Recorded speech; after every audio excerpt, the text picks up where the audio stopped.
पढ़े लिखे और युवा व्यक्ति के पास कोई काम का न होना सचमुच दुखद है। हरपाल सिंह के साथ भी कुछ ऐसा ही था। गांव में थोड़ी बहुत जमीन थी, पर उससे परिवार का गुजारा होना बड़ा कठिन था। वह अपनी बूढ़ी माँ, पत्नी, बच्चों के लिए आवश्यक वस्तुएं नहीं जुटा पाता था। इसलिए आज उसने सोच लिया था कि वह किसी राजा के पास जाकर कोई नौकरी चाकरी ही कर लेगा। उसे अपने परिवार से बहुत प्यार था, पर उनकी बेहतरी के लिए अपने मन को कठोर करके आज वह किसी को बिना बताए चांदनी रात में चुपचाप घर से निकल पड़ा। गांव में सन्नाटा पसरा हुआ था। कुछ कुत्तों के भौंकने का स्वर सुनाई दे रहा था। रात के अंधकार में तारे टिमटिमा रहे थे। गांव से थोड़ी ही दूर एक बूढ़ा व्यक्ति अपनी झोपड़ी में रहता था। लोग उसे पागल कहा करते थे, पर वह जब भी कोई बात कहता, ज्ञान की बात ही कहता। हरपाल ने सोचा कि क्यों न उस बूढ़े बाबा से ज्ञान की कुछ बातें सुनता चलूं। परदेश जा रहा हूं, न जाने कौन सा संकट आन पड़े। सो वह उस बूढ़े की कुटिया में पहुंच गया और अपनी बात कही। बूढ़े ने कहा, बेटा, परदेश जा रहे हो तो मेरी ये 5 बातें सदैव याद रखना। 1. जो तुम्हारा भला करे तुम उसका कहना मानो। 2. किसी को दिल दुखाने वाली बात मत करना। 3. हर काम ईमानदारी से करो। 4. बिना योग्यता के दूसरों से बराबरी का दावा मत करो। और 5. जहां भी ज्ञान की 2 बातें मिले ध्यान से सुनो। हरपाल सिंह ने उस वृद्ध की 5 बातें गांठ बांध ली और निकल पड़ा एक बड़े से नगर की ओर। प्रातःकाल वह एक बड़े से नगर में पहुंचा। महाराज की दरबार पहुंचकर उसने प्रधान सेवक से विनय की। प्रधान सेवक ने उसकी दीनता और सरलता से प्रभावित होकर उसने भृत्य का कार्य मिल गया। हरपाल सिंह ने प्रधान सेवक का बहुत आभार माना। एक बार राजा साजो सामान सहित किसी यात्रा पर निकला। रास्ता लंबा था, गर्मी के दिन थे।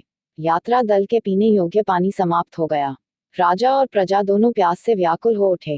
राजा ने प्रधान सेवक को आदेश दिया कि अविलंब मेरे और सबके लिए पेयजल का प्रबंध करो, अन्यथा तुम बुरे परिणाम के लिए तैयार रहो। भयभीत प्रधान सेवक अपने साथियों के साथ वन में जल की तलाश करने निकल पड़ा, पर उनका सारा प्रयास व्यर्थ रहा। वह यात्रा दल के पास निराश होकर वापस लौटा। हरपाल सिंह भी निकट ही खड़ा था। उनसे उसकी यह दशा देखी न गई, क्योंकि उसी के कारण ही तो आज वह राज दरबार की सेवा कर रहा है। उसी बूढ़े की पहली बात याद आई, जो भी तुम्हारी मदद करे तुम भी उसकी मदद करो। उसने प्रधान सेवक से प्रश्न किया, प्रधान जी, क्या आसपास कहीं पर भी जल का पता नहीं चला? प्रधान ने कहा, हाँ हरपाल, सभी ताल नदी सूखे हुए हैं। जल का नामो निशान तक नहीं है। हाँ, एक बावड़ी है, लेकिन क्या? हरपाल सिंह ने पूछा। आसपास के लोगों ने बताया कि वहां एक भूत रहता है। आज तक जो भी उस कुएं में उतरा वो कभी वापस नहीं लौट सका, इसलिए हम में से कोई भी वहां जाने की हिम्मत न कर सका। प्रधान सेवक ने अपनी बात पूरी की। हरपाल सिंह ने कहा, मित्र, तुमने मेरी सहायता की है, तुम्हारा मुझ पर बड़ा एहसान है, इसलिए मैं अवश्य जल लेने जाऊंगा। सभी ने हरपाल सिंह को रोकना चाहा, पर हरपाल सिंह अपने दोनों हाथों में मटका लेकर निडर होकर चल पड़ा, उसी भूतिया बावड़ी की ओर। हरपाल सिंह चलते चलते बावड़ी के पास पहुंचा। बड़े बड़े और ऊंचे पेड़ों के बीच घिरा हुआ वह कुआं सचमुच डरावना लग रहा था। ऐसा प्रतीत होता था कि वर्षों से यहाँ कोई नहीं आया है। कुएं से नीचे तक जाने के लिए सीढ़ियां बनी हुई थी और नीचे बिल्कुल अंधेरा था। एक बार तो हरपाल सिंह का हृदय भी कांप गया, पर वह हिम्मत करके धीमी कदमों से कुएं से जल लेने उतरा। बावड़ी के जल स्तर तक पहुंचकर और झुककर उसने दोनों अपने मटके पानी से भर लिए। दोनों हाथों में जल से भरे घड़े लिए वह जैसे ही ऊपर सीढ़ियां चढ़ने को तैयार हुआ, उससे ठीक सामने एक भयानक सा आदमी खड़ा था। बिल्कुल काला कलूटा, बाल बड़े बड़े और बिखरे हुए, कमर से ऊपर का भाग नग्न था, और उसने किसी नर कंकाल को अपने सीने से लगाए रखा था। हरपाल सिंह स्तंभित रह गया।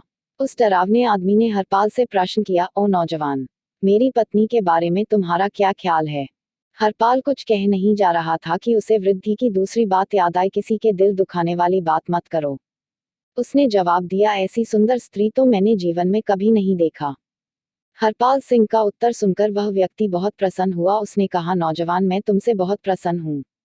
मैं अपनी पत्नी से इतना प्रेम करता था कि आज तक उसे लेकर यहाँ वहाँ फिर रहा हूँ। आज तक जो भी इस कुएं में आया उन सबसे मैंने यही प्रश्न किया, पर उन्होंने इसे हड्डी का ढांचा कह दिया, इसलिए मैंने उन सबको मार डाला। पर तुमने मेरी पत्नी की प्रशंसा करके मुझे खुश कर दिया है। बोलो नौजवान, तुम क्या चाहते हो? हरपाल सिंह ने कहा, मान्यवर, आसपास के लोगों को आपके भय के कारण पानी नहीं मिल पाता है। यदि आप मुझसे सचमुच प्रसन्न हैं तो कृपा करके आप इस बावड़ी को छोड़कर चले जाए। उस आदमी ने कहा बिल्कुल ऐसा ही होगा और तुरंत वह सदा सदा के लिए उस कुएं को छोड़कर चला गया। हरपाल सिंह जब मटके में पानी लेकर वापस पहुंचा तो सबके खुशी का ठिकाना न रहा। राजा प्रजा सबको भरपूर पानी मिला। राजा ने हरपाल सिंह से प्रसन्न होकर उसके पद और वेतन में वृद्धि कर दी। अब हरपाल सिंह को राज्य का खजांची बना दिया गया, यानी कि राजकोष के देखरेख का जिम्मा अब उसके ही हाथों में था। अपना काम करते हुए उसे बूढ़े की तीसरी बात हमेशा याद आती थी कि हर काम ईमानदारी से करो। हरपाल सिंह की ईमानदारी से काम करने और पाई पाई के हिसाब रखने की वजह से भ्रष्ट कर्मचारी उससे नाराज रहने लगे, क्योंकि अब उनके अतिरिक्त आय का रास्ता बंद हो गया। प्रधानमंत्री ने हरपाल सिंह को लालच देकर कहा कि यदि तुम हमसे मिलकर रहोगे तो मैं और हमारे साथी मिलकर तुम्हें एक प्रतिष्ठित पद दिलवा देंगे, जिससे तुम्हारे सम्मान और यश में वृद्धि होगी। पर हरपाल ने बूढ़े की चौथी बात का स्मरण किया, बिना योग्यता के किसी से बराबरी का दावा मत करो। उसने प्रधानमंत्री का अनुचित प्रस्ताव ठुकरा दिया।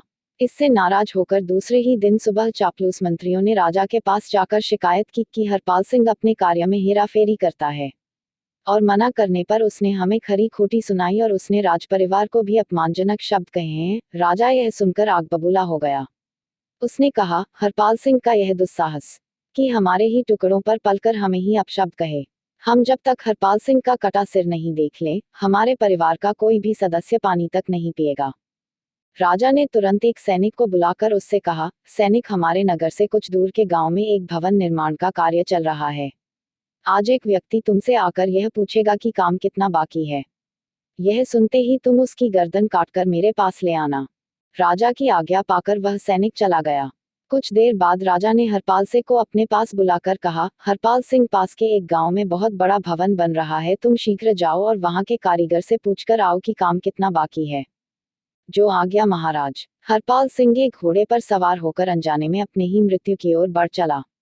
हरपाल सिंह अश्व पर सवार हो कुछ विचार करते हुए यात्रा में मग्न था। उसने देखा कि रास्ते पर ही एक बड़ा सा आयोजन हो रहा था, जिसमें ज्ञान की चर्चा हो रही थी। हरपाल आगे बढ़ जाना चाहता था, पर उसे बूढ़े की पांचवी बात याद आई, जहां भी ज्ञान की दो बातें मिले, ध्यान से सुनो।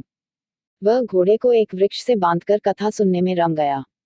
चर्चा जब ज्ञान की हो तो समय कैसे बीत जाता है, पता ही नहीं चलता। हरपाल सिंह के साथ भी ऐसा ही हुआ। कैसे दिन डूबने को आए, पता ही न चला।